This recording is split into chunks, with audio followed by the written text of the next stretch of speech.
আসসালামু আলাইকুম রহমতুল্লাহি ওবরকাতুহু। সম্মানিত দর্শক, ইরান এবং আমেরিকার যে যুদ্ধ, এই যুদ্ধে আমেরিকার শোচনীয় যে পরাজয়, এই পরাজয়ের ফলে আমাদের পাক ভারত উপমহাদেশের রাজনীতির সমীকরণ কেমন হবে? পাকিস্তানের সঙ্গে ইরানের সম্পর্ক, পাকিস্তানের সঙ্গে আমেরিকার সম্পর্ক, ভারতের সঙ্গে আমেরিকার সম্পর্ক, দিল্লির সঙ্গে ওয়াশিংটনের সম্পর্ক, একই সঙ্গে বাংলাদেশের সঙ্গে আমেরিকার সম্পর্ক এবং বাংলাদেশের সঙ্গে ইন্ডিয়ার যে সম্পর্ক কেমন হবে, এই বিষয়গুলি নিয়ে আলোচনা করব। নম্বর ওয়ান। নম্বর টু হলো, আমাদের এই দেশে গত 3টি বছর ধরে আমেরিকার যে ডিপ স্টেট, তাদের যে তাণ্ডব, এবং আজকের দিন পর্যন্ত তারা যেভাবে গোপনে প্রকাশ্যে বিচরণ করে বেড়াচ্ছে এবং তারা কোথায় নেই, সব জায়গাতে আছে, এদের পরিণতি কী হবে, এই বিষয়গুলো নিয়ে আলোচনা করব। আমি অনেক আগে বলার চেষ্টা করেছিলাম যে আমেরিকাতে যদি আমেরিকার যে যুদ্ধ এবং ইরানের যে যুদ্ধ, এই যুদ্ধে আমেরিকা যদি জয়লাভ করে, তাহলে বাংলাদেশে যারা ডিপ স্টেটের কারিগর ছিলেন তাদের জন্য পোয়া 12 হবে, এবং একই সঙ্গে আমেরিকার যে প্রভুত্ব, আধিপত্য এই অঞ্চলে বৃদ্ধি পাবে। চীনের সঙ্গে ভারতের যে সম্পর্ক, বা বাংলাদেশের সঙ্গে চীনের সম্পর্ক, ভারতের সঙ্গে বাংলাদেশের যে সম্পর্ক, এটি জটিল আকার ধারণ করবে। দেশের মধ্যে আমেরিকান যে প্রভাব প্রতিপত্তি দেখিয়ে যারা রাষ্ট্র ক্ষমতায় থাকবেন, তারা ক্ষমতার আশেপাশে যারা থাকবেন, তারা প্রভুত্ব দেখাতে পারবেন, কিন্তু দেশে চীনের কূটকৌশলে এবং ভারতের কূটকৌশলে শান্তি বিঘ্নিত হবে। অন্যদিকে আওয়ামী লীগ, যারা ডিপ স্টেটের কারসাজিতে ক্ষমতাচ্যুত হয়েছিলেন, তাদের রাজনীতিতে ফিরে আসা, পুনর্বাসন এবং রাজনীতি করা বলতে গেলে অসম্ভব হয়ে পড়বে। কিন্তু যদি আমেরিকা পরাজিত হয়, যেটা এখন হয়েছে, তাহলে কী ধরনের সমীকরণ হবে?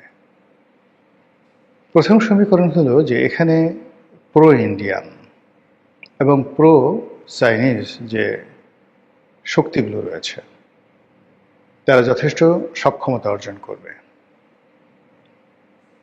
এবং যারা আমেরিকার ডিপ স্টেটের যারা এজেন্ট, তারা বিভিন্ন জায়গাতে যদি ক্ষমতায় থাকেন, তারা মূলত ক্ষমতাহীন হয়ে পড়বেন, পুতুলে পরিণত হবেন। তাদেরকে ভারতের কথা শুনতে হবে, তাদেরকে চীনের কথা শুনতে হবে, তাদেরকে জনগণের কথা শুনতে হবে, তাদেরকে ভয় পেতে হবে সবাইকে, ডিপ স্টেটের যারাই আছেন। এক। 2 নম্বর হলো যে মানুষ যখন খুব আহত হয়, তখন তাদের আর কোনো লাজ লজ্জা থাকে না। মানুষ যখন অপমানিত হয়, তখন তার আর আত্মমর্যাদা থাকে না, বেহায়া হয়ে যায়। মানুষ যখন অভাবী হয়ে পড়ে, তখন সে নিষ্ঠুর হয়ে যায়। আমেরিকা এই মুহূর্তে যেভাবে দেউলিয়া হয়ে পড়েছে, রাজনৈতিকভাবে, অর্থনৈতিকভাবে, সামাজিকভাবে, যেভাবে বন্ধুহীন হয়ে পড়েছে, এই অবস্থায় তারা করবে কি? আমাদের মতো যে তৃতীয় বিশ্বযুদ্ধ রয়েছে, এখানে তাদের যে থাবা, এই থাবাটা তারা প্রসারিত করবে। আফ্রিকার যে ধনী দেশগুলো রয়েছে, প্রচুর ধনসম্পদ রয়েছে, সেটা ইথিওপিয়া বলেন, সেটা বুর্কিনা ফাসো, তারপর নাইজেরিয়া, জিম্বাবুয়ে, এরপর উগান্ডা, এ সকল দেশে তারা তাদের তৎপরতা বৃদ্ধি করবে। এ সকল দেশ ইরানের মতো যুদ্ধ করতে পারবে না, আমেরিকার কূটনীতি মোকাবেলা করতে পারবে না, এবং ওই সকল দেশে আমেরিকার যে থাবা অনেক আগে থেকে চলছে, সেই থাবার পরিমাণটা যখন বেড়ে যাবে, ওটা নিয়ে সারা দুনিয়া মাতামাতি করবে না। একইভাবে তারা যদি পাক ভারত উপমহাদেশে আসে, এখানে এমনিতেই তাদের খপ্পরে পড়ে আছে পাকিস্তান। এরপর যদি তারা মায়ানমারে হস্তক্ষেপ করে, এবং মায়ানমারের এই অংশটি, পুরো অংশে তারা পারবে না, যে অংশে চীনের আধিপত্য আছে সে অংশে পারবে না।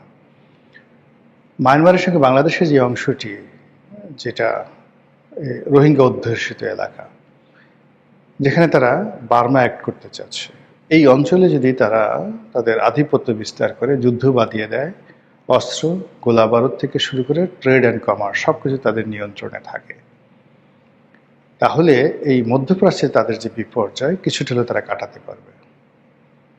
একই সঙ্গে যদি বাংলাদেশের অন্যান্য এলাকাতে তারা দাপট দেখাতে পারে এবং ভারতের 7 সিস্টারে বাংলাদেশের ভূমি ব্যবহার করে যদি তারা এখানে ব্যবসা বাণিজ্য করতে পারে এবং এখানে যদি তারা অনার্স সৃষ্টি তৈরি করতে পারে, সেক্ষেত্রেও তারা একটা বিরাট পরিমাণ অর্থনৈতিক তারা সমৃদ্ধি অর্জন করতে পারবে। ফলে ইরানে যারা মার খেয়ে এলো, নির্মমভাবে মার খেলো, এই মায়ের প্রতিশোধ তারা আমাদের গরিব দেশের উপর তারা উঠাবে।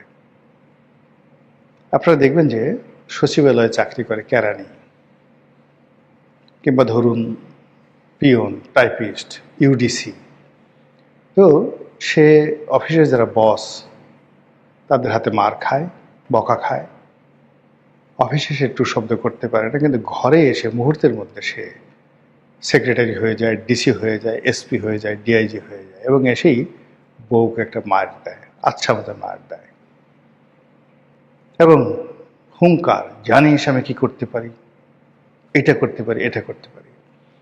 তো তারা যে ইরানে মার খেয়েছে, মধ্যপ্রাচ্যে তারা যে মার খেয়েছে, এটাকে পুষিয়ে নেওয়ার জন্য তারা আমাদের মতো দরিদ্র দেশে এই তাদের যে অত্যাচারের এবং জুলুমের যে থাবা, এটা তারা বিস্তার করবে।